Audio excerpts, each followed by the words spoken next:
DNA मित्रों, अब हम एक ऐसे टैक्स का विश्लेषण करने वाले हैं जिसके बारे में आपने पहले शायद ही कभी सुना होगा।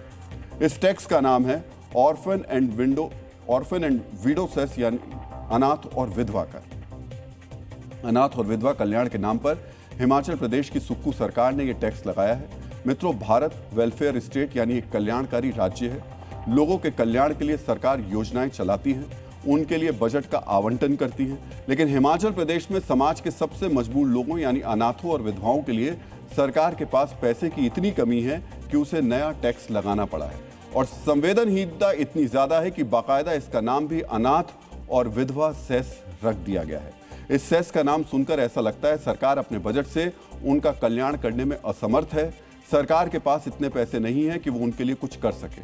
आखिर हिमाचल सरकार के बजट का पैसा जाता कहां है कि उसे अनाथों और विधवाओं के नाम पर एक नया टैक्स लगाना पड़ा? ये जानने से पहले आपको पता होना चाहिए कि हिमाचल प्रदेश का टैक्स वाला ये फैसला है क्या। मित्रों, हिमाचल प्रदेश सरकार ने पेट्रोल और हाई स्पीड डीजल पर 60 पैसे प्रति लीटर अनाथ और विधवा सेस लगाया, यानी पेट्रोल और हाई स्पीड डीजल की बिक्री पर प्रति लीटर 60 पैसे अतिरिक्त देने होंगे। कानूनी आधार की बात करें तो इस फैसले की नींव विधानसभा के बजट सत्र में ही रख दी गई थी। तब हिमाचल प्रदेश वैट संशोधन अधिनियम पारित हुआ था। उससे सेस की अधिकतम सीमा 5 रुपए प्रति लीटर तय की गई थी, यानी सरकार चाहे तो अभी भी 4 रुपए 40 पैसे प्रति लीटर और टैक्स लगा सकती है। तो मेरे दिमाग में एक विचार आया कि हम अपने विधवा बहनों के लिए, उनके बच्चों की पढ़ाई के लिए एक सेस लगा देते हैं, जिस पर कि हमने कानून पास किया। और आज खुशी इस बात की है कि आज भी हमारा जो पेट्रोल और डीजल का रेट है 60 से 70 पैसे, वो उत्तराखंड से कम है, पंजाब से कम है। सोचिए, टैक्स लगाने के बाद भी लोगों पर एहसान जता रहे हैं कि हिमाचल में पेट्रोल डीजल की कीमत पड़ोसी राज्यों के मुकाबले थोड़ी कम है। मित्रों, पेट्रोल डीजल पर सेस लगाना कोई नई बात नहीं है। कई राज्यों में सड़क निर्माण, शिक्षा या पर्यावरण के नाम पर सेस लगाया जाता है। लेकिन अनाथों और विधवाओं के कल्याण के नाम पर विशेष रूप से सेस लगाने वाला हिमाचल प्रदेश देश का पहला राज्य बन गया है। सरकार के पास पैसे की इतनी कमी है कि उसे इस जन कल्याण के काम के लिए भी अलग से टैक्स लगाना पड़ रहा है। सत्ता में आने के बाद 7 रुपया डीजल के ऊपर वैट लगा करके डीजल के और पेट्रोल के दामों में भारी बढ़ोतरी की। उसके बाद अनन्य प्रकार के टैक्स लगाए गए और आज फिर एक और नाम लेकर के 60 पैसे का रेट डीजल और पेट्रोल का बढ़ा दिया गया। मित्रों, जब कर्ज के बोझ से दबा राज्य मुफ्त की योजनाओं पर अंधाधुंध खर्च करेगा, तब यही नौबत आएगी। पहले आपको जानना चाहिए कि हिमाचल प्रदेश किस तरह कर्ज के बोझ से दबा हुआ है। जुलाई 2025 में पेश आंकड़ों के अनुसार हिमाचल पर 98,182 करोड़ रुपए का कर्ज था। वर्तमान में यह आंकड़ा 1,04,000 करोड़ रुपए तक पहुंच गया है। राज्य सरकार ने वित्त वर्ष 2025-26 में ही 41,173 करोड़ रुपए का नया कर्ज लिया था।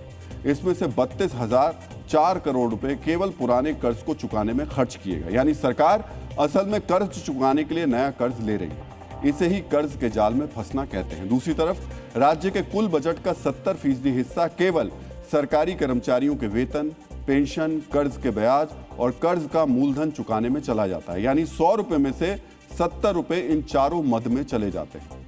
दूसरे खर्चों के बाद विकास और जनकल्याण की योजनाओं के लिए बजट का केवल 20% हिस्सा बचता है, यानी केवल 10,000 करोड़ रुपए के आसपास। इसके बावजूद मुफ्त की योजनाओं को चलाने में हिमाचल सरकार पीछे नहीं है।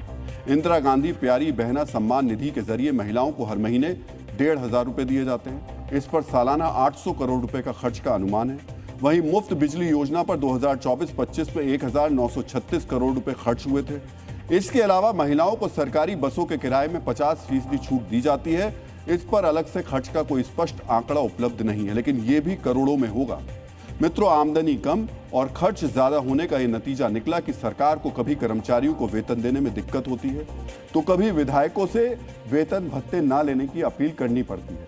इसके अलावा खर्च चलाने के लिए समय समय पर कई तरीके के टैक्स भी लगाने पड़ रहे हैं। आपको इन टैक्स के बारे में भी जानना चाहिए।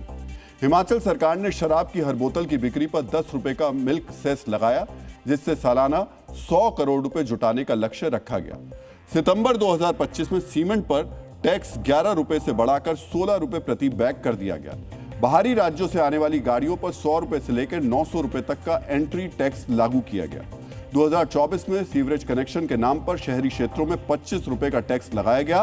बीजेपी ने इसे टॉयलेट टैक्स का नाम दिया। हालांकि बाद में विरोध को देखते हुए इसे वापस ले लिया गया और अब अनाथ और विधवा कल्याण के नाम पर पेट्रोल डीजल पर टैक्स लगा दिया गया है। यानी एक तरफ सरकार फ्रीबीज के नाम पर लोगों को बांट रही है पैसा, वहीं दूसरी तरफ नए नए टैक्स लगाकर उन्हीं लोगों से वो पैसा वसूल रही है। वैसे जब अलग अलग टैक्स की बात हो रही है तो आपको यहां ओडिशा के भी एक टैक्स के बारे में जानना चाहिए। ओडिशा ने शराब पर 0.5% का एक सेस लगाया है, जिसे नशा मुक्ति सेस का नाम दिया गया है। सेस से मिलने वाली रकम का इस्तेमाल नशा मुक्ति केंद्र स्थापित करने और चलाने के लिए किया जाएगा। अब आप समझ सकते हैं मतलब किस पे टैक्स लगाकर किस काम के लिए किया जा रहा है। और वैसे फ्रीबीज की एक तरीके की बीमारी है, इसने पूरी व्यवस्था को बीमार कर दिया। और हम जैसा कि आपसे कह रहे हैं ये एक तरीके की पूरी बीमारी बन चुकी है। अब बीमार सिस्टम को ठीक करने के नाम पर सरकार लोगों से टैक्स वसूल रही है। मित्रों, ऐसी ही बीमारी के नाम पर आम लोगों से अस्पतालों में भी अलग अलग तरीके से वसूली हो रही है। अस्पतालों पर हम आएंगे, लेकिन फ्रीबीज वाकई इस देश के लिए एक बहुत बड़ा संकट है। और सबसे बड़े संकट की बात यह है कि बीमारी अब हर पार्टी को लग चुकी है।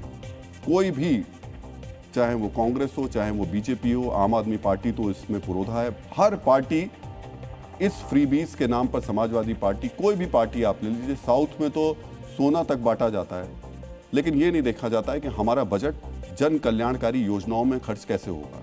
यानी जो डेवलपमेंट है, इंफ्रास्ट्रक्चर है, वहां पैसा कहां से लेकर आएंगे।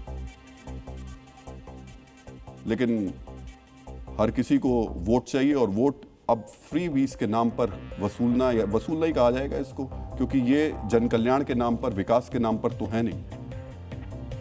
ये वाकई एक बड़ी बीमारी है और इसके इलाज की जरूरत है। लेकिन उतने ही इलाज की जरूरत जो है वो अस्पतालों को भी है, और खासतौर से प्राइवेट अस्पतालों को।